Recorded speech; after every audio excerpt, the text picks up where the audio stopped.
So, Real Madrid have won their game against Real Sociedad with the scoreline of 2-0.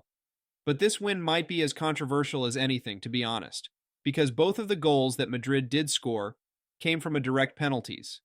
Now, I, for one, can say, yep, the first one can be given as a handball. It was 50-50. But a lot of worse handballs are given as penalties. But the second one, no way in hell it was penalty. And no way I am saying it's riged or anything. It's just that inconsistencies of VAR AMD referees really ruins the game from time after time because the ball was already left by Vinicius's leg, and the contact which came on the follow through was as minimal as anything, to be honest. But still, the game Madrid have won their match. So let's dive in and see what's going with this new Real Madrid, because clearly there are a lot of topics to be discussed on. Let's state the obvious. Real Madrid today were having the luck of the devil by their side because Real Sociedad were missing so many chances. From time after time, I almost think that Real Sociedad's players might have mistaken woodwork for the net that rattled the freaking thing. So many times, Real Sociedad's players really lacked clinicalness today, and they were extremely unlucky. And you know what? They should be disappointed in themselves that they lost like this after being in such threatening scenarios so many times, because this Real Madrid team are having a lot of problems from their defensive phases to midfield distributions and lack of clear creativity, and their attacking trio have no synergy, to say the least. And one more thing, if you are looking at photos and all by seeing Vinicius and Mbappe posing together and enjoying and all, everything feels like it's just for the show, because recently Real Madrid are getting the result.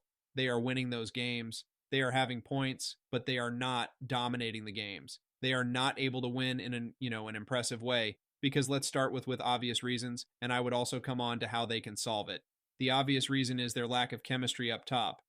It feels like both Vinicius is playing for himself and same Kylian Mbappe playing for himself. A lot of times these have ignored each other's by not passing to each other's. And when they have passed, it was unsuccessful. To say the least, Real Madrid are still going by their individualistic way of play.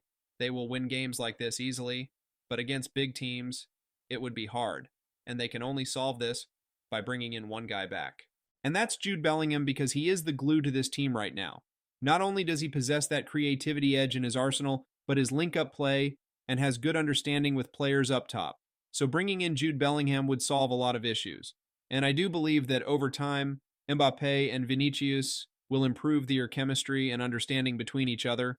But it's just one problem: they still have to get over Toni Kroos, which at this moment feels like impossible for Real Madrid to do, because if you have a Kroos in your team, the ball would go from defense to attack on the wide channels to both Rodrigo or Vinicius.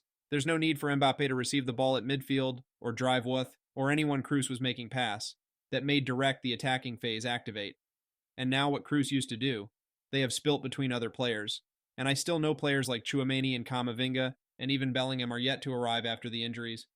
But this Real Madrid team are having a lot of issues right now. They were bad in defense at times, but they somehow recovered over time, and Thibaut Courtois made some good saves, saving the team. Fede Valverde, again the engine of this team, he was present everywhere on the pitch. Even though playing in a double pivot, he was a lot of times arriving and making those late runs in the box, his overall. Then Luka Modric playing the whole 90 minutes. He was almost playing a similar role to that of Kroos, where he was playing as that deep line playmaker, where he was helping the team in building up the play, dictating the game, setting the tempo. But the game was mostly chaotic, to say the least. But hey, if you've watched Real Madrid by any chance, they thrive on chaos.